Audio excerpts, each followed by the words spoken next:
Hey guys, Tither here from escene.de, and I'm here with the head coach of Fnatic, Victor. So, being the head coach of an international CS:GO team is, of course, not the most common job in the world. So, please give us a little bit background about your history in esports and how you became the coach of Fnatic.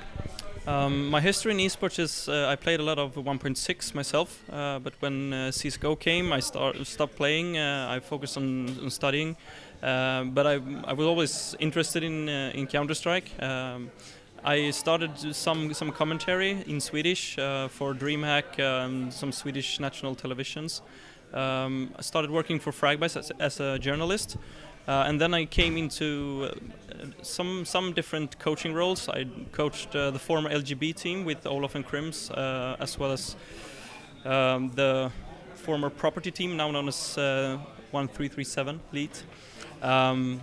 How I came into Fnatic, I first started working with them as an analyst for the Katowice Major earlier this year, because I know the guys from way back, and they asked me if I wanted to help them out with analyzing the opponents. And when Devilwalk stepped down, they came to me, and my choice was very easy to accept the work as the head coach.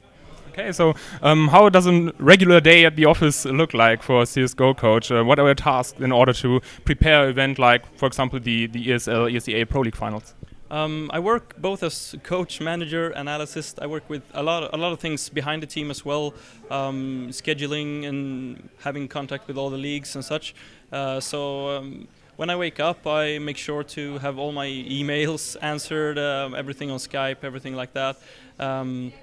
Then I just there's not much preparation like in our daily work. It's more like preparation for a specific event. So for this event, I checked out some of our opponents, looked into TSM a lot, because we have been struggling with them a lot earlier.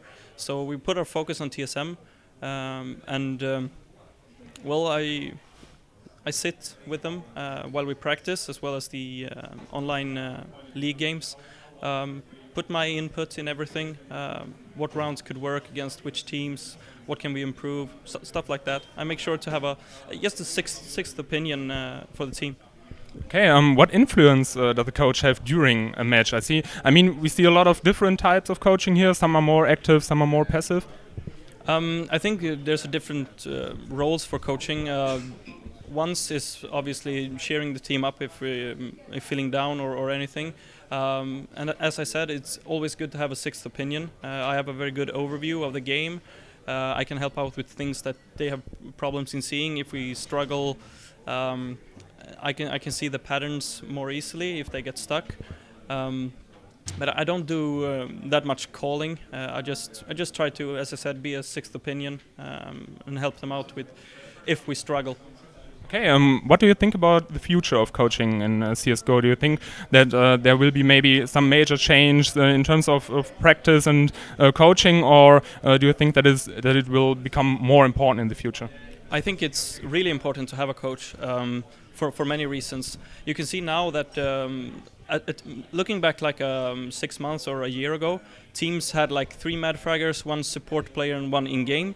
The support role has somewhat disappeared, because being the best, you need 4 Madfraggers. And I mean, what its tendency to be is like almost like have 5 Madfraggers and a calling coach. I think we're gonna see that a lot in the future.